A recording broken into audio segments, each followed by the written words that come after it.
యెషయా గ్రంథము 9వ అధ్యాయము 2వ వచనం. చీకట్లో నడుచు జనులు గొప్ప వెలుగును చూస్తున్నారు. మరణ ఛాయ గల దేశ నివాసుల మీద వెలుగు ప్రకాశించును. దేవుడి వాక్యం దీవించును. ఆమేన్. ఇక్కడ చెప్పబడుతున్నటువంటి మాట, చీకటిలో నడుచు జనులు గొప్ప వెలుగును చూచుచున్నారు. మరణ ఛాయ గల దేశ నివాసుల మీద వెలుగు ప్రకాశించును. ఆ గొప్ప వెలుగేంటి, ఆ ప్రకాశించిన వెలుగేంటి అని మనం చూసినట్లయితే యోహాను రాసిన పత్రికలో భక్తుడు చెప్తున్నాడు. యోహాను భక్తుడు, మన దేవుడు ఎటువంటి దేవుడు అంట, ఆయన లోకమునకు వెలుగై ఉన్నటువంటి గొప్ప దేవుడు.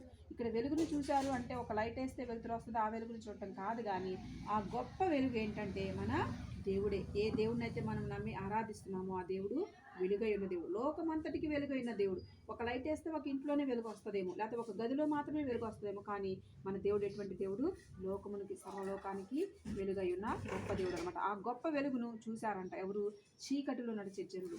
ఒకప్పుడు ఈ వెలుగై ఉన్న దేవుణ్ణి, నిజమైన దేవుణ్ణి, సత్యమైనటువంటి దేవుని ఎరగనటువంటి పరిస్థితుల్లో నేను కూడా ఒకప్పుడు ఆ చీకటిలో నుంచే వచ్చానమాట. అయితే చీకటిలో నడిచే జనులు గొప్ప వెలుగును చూశారు. ఆ గొప్ప వెలుగు ఎవరంటే మన దేవుడే. కాబట్టి యేసుక్రీస్తు ప్రభుల వారు ఆయన కృప ద్వారా మనమేదో యోగ్యులమని, మనకేదో అర్హతలు ఉన్నాయని మనం ఆ వెలుగు చీకటిలోంచి వెలుగులోనికి రాలేదు. కానీ ఆయనే తన ఆశ్చర్యకరమైన వెలుగులోనికి మనందరినీ చీకటిలో నుంచి పిలుచుకున్నాడు. ఆ వెలుగుతో మనల్ని వెలిగించారనమాట.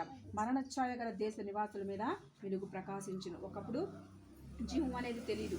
మనకు ఎప్పుడైతే యేసుక్రీస్తు ప్రభు వారిని నమ్మామో, ఆయన చెప్తున్నా, నేనే మార్గమును సత్యమును జీవమును. ఆ జీవమై ఉన్న ప్రభు మనలోనికి ఎప్పుడు వచ్చారో అప్పుడే మనకి నిజమైనటువంటి జీవం కలిగిందనమాట.